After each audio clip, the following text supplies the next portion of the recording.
Bien, alors avec moi sur ce plateau, Anouar Hassoun, bonjour, vous êtes analyste crédit chez Moody's, qui est une grande agence de notation et d'analyse financière. On va peut-être commencer par les critères importants qui fondent la finance islamique. Alors, nous on en a résumé en gros 4. Est-ce que vous pouvez nous les dire, ces 4 critères? Il y en a effectivement 4 ou 5. Le premier, le plus connu, est l'interdiction de l'intérêt, qu'on appelle riba. C'est aussi l'interdiction de l'usure. Le deuxième, c'est l'interdiction de tous les secteurs d'activité dits illicites, qu'on appelle haram en arabe. Le troisième principe... C'est-à-dire le porc, les revues porno, l'alcool. L'armement, l'alcool et le tabac. Le troisième principe négatif est le principe de l'interdiction du rarar et du maïsir, qui veut dire en français, qui veulent dire en français spéculation et incertitude dans les termes contractuels. Ensuite, 1 ou 2 principes positifs au demeurant. Le premier est l'obligation de partager les pertes et les profits dans toute transaction financière, et puis l'adossement à des actifs réels, tangibles, comme par exemple, on a vu dans le sujet, une voiture, une maison, une propriété immobilière ou une société, tout simplement. Donc, par exemple, pas possible d'avoir des crises de type subprime, parce que là, c'est de la pure spéculation sur de l'intangible. Alors justement, sur le marché des subprimes, il y a 2 dimensions qui sont totalement interdites par l'islam. La première chose, c'est que les titres émis par le marché des subprimes sont des titres de dette, fondés sur l'intérêt. Comme l'intérêt est interdit, les banques islamiques, en particulier les fonds d'investissement islamiques, n'ont pas investi dans le subprime. Et puis ensuite, effectivement, il y a une dimension spéculative, au risque et au rendement, ce que les banques islamiques ont tendance à bouder. Est-ce que vous pouvez nous dire en gros ce que représente aujourd'hui la finance islamique en termes de chiffre d'affaires?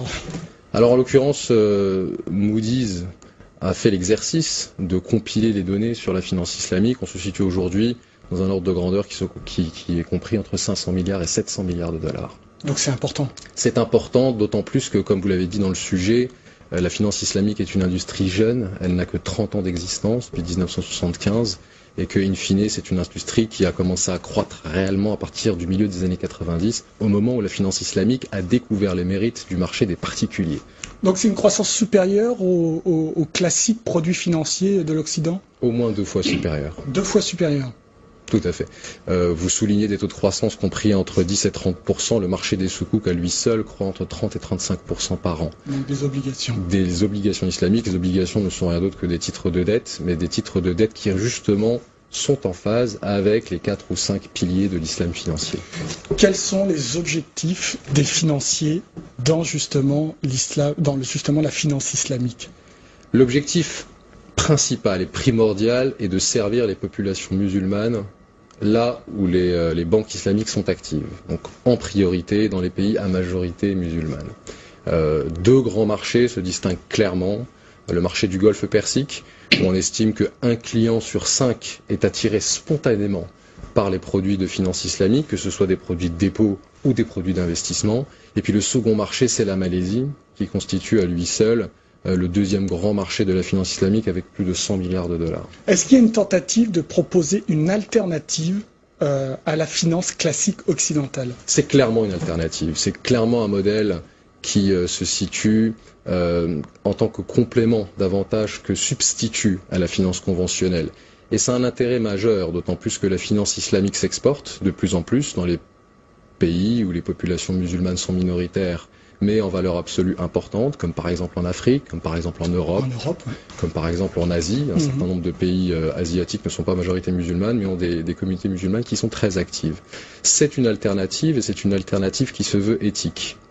Le 6e principe, si on devait le décrire de cette manière, c'est le 6e pilier de l'islam financier, c'est clairement sa dimension éthique. C'est le fait de partager les profits et les pertes, c'est le fait d'allouer les fonds vers des secteurs qui sont socialement responsables.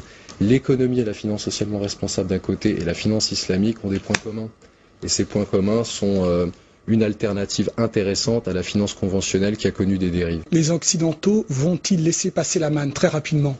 Les Occidentaux ne laisseront pas passer la manne. Les Européens et les Nord-Américains font déjà de la finance islamique sans le dire. En revanche, l'objectif est peut-être d'importer la finance islamique sur notre territoire, et la finance islamique fait un peu office de pont entre 2 mondes et fait office de lieu de débat.